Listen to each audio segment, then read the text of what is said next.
All right, so in this lesson, we're gonna go over some basic trapping, and there's a couple of misconceptions I wanna address as far as trapping goes. Now, trapping is not something that you set out to do, right?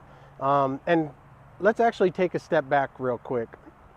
So for those who don't know what trapping is essentially when you're in close range, right? And maybe my wrist can touch my partner's wrist. There's different techniques you're gonna do to move their arm out of the way. Sometimes you're gonna tie their hands up for a split second to strike, right? And we'll kind of get into it, and I'll explain when my partner comes out here. But for the most part, your goal in an altercation is you're trying to attack, right? You're defending yourself, you're trying to punch. And what happens is when I go to punch, if my opponent's arms come up and he blocks, that is now my opportunity to trap. The other place where trapping has been invaluable to me is when we get into clinch range, right? We'll talk more about how to clinch in other lessons. But if you picture in your mind a Muay Thai clinch, right, and you start trying to reach for somebody's neck and their hand comes up, that's where your trapping comes into play. And then the other place, again, most invaluable to me, is in grappling, right? Especially if you're standing up and you guys are fighting for wrists. It works in gi, right? Of course, you have to worry about breaking the grips and stuff like that, but it works fantastic in no gi, right? Where you're grabbing wrists and elbows and pulling them in. These guys are grabbing for your neck and you're circling their arms out of the way and keeping the principles and your elbows in. So that's where a lot of this comes into place. So what we're gonna do is we're just gonna go over some basics, and then I'll kind of explain it as we go from there.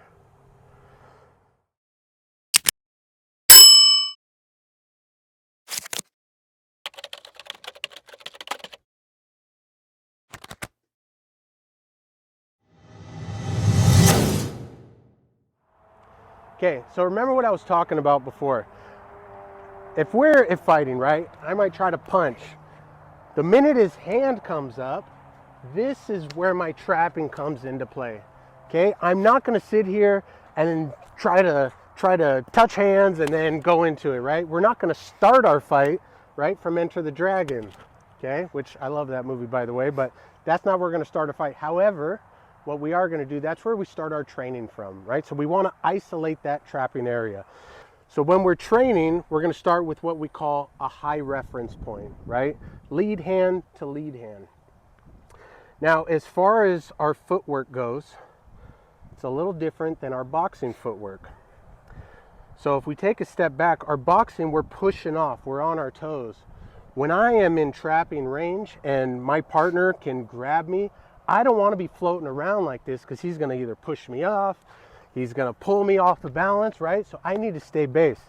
So when we talk about different footwork, this is where your step and slide comes into play. This is when we use our step and slide. I don't need to move fast. I need to have good, solid foundation. So that's the first thing. That's our footwork. So these are what I would call the ABCs of the front barrier, right? So all I'm going to do, the first one's called Paksao, or slapping hand is also referred to. So my elbow stays in. I'm going in a straight line. What I don't want to do, I don't want to slap his hand out to the side. Yep, because that comes, but he can also go with it and go around me, just like that. So what I want to do is I want to push it into his body, in his center. So all I'm going to do is I'm going to step and slide to make up that distance. My elbow stays in, I push straight, not using my thumb, and I punch. Vertical punch. And then he goes, my partner will go. Yep, again. One more time. There you go. And you get used to, if you start going back and forth this, I'll go one, then Jesse will go one. There you go, block it. You can block. Block. There we go. Again. That's it. So now both partners are getting used to doing the attack and then also defending against attack. Okay, so that's our first one, our slap and hit, or Paksao, which they call it in Wing Chun. So the next one we're going to do is called a pull and hit. And the way I was taught this and the way I like to explain it, it's like, you guys ever done those pull downs at the gym, right? So your elbow stays in, My arm is pulling down my partner's arm, and I'm also putting my hip into it as my punch comes up.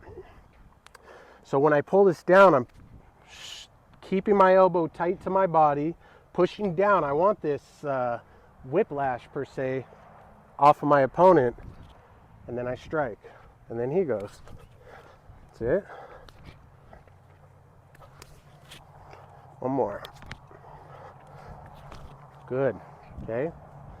So that's our pulling hit, or what they call in Wing Chun a lap sao. Lap sao is pulling hand.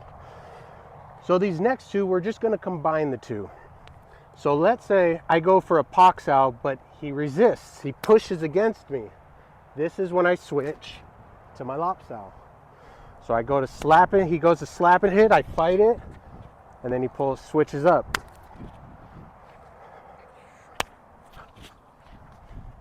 One more.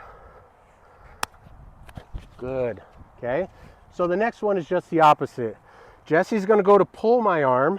I resist, and then he does his pak sao. Pull and hit to slap and hit. One more. Good. All right, and then the last one we'll go over today. This one's actually my personal favorite. It's called the jiao sao. So what's going to happen is my hand's going to circle offline, come around, and slap the ear. And actually, let's step on this side. So we're here on the reference point. My elbow stays in place. See how I just circle my wrist around? My rear hand has got to check this hand because it's still live. Circle, and then your goal is to slap the ear.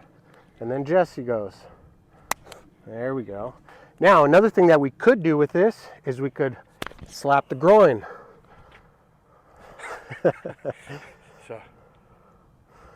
There we go. Or what I do like to do, I like to go low and then high. There you go. And so jiao sao means running hand, and that's essentially what we're doing. You could run anywhere in here, and then it opens up other things. So quick refresh.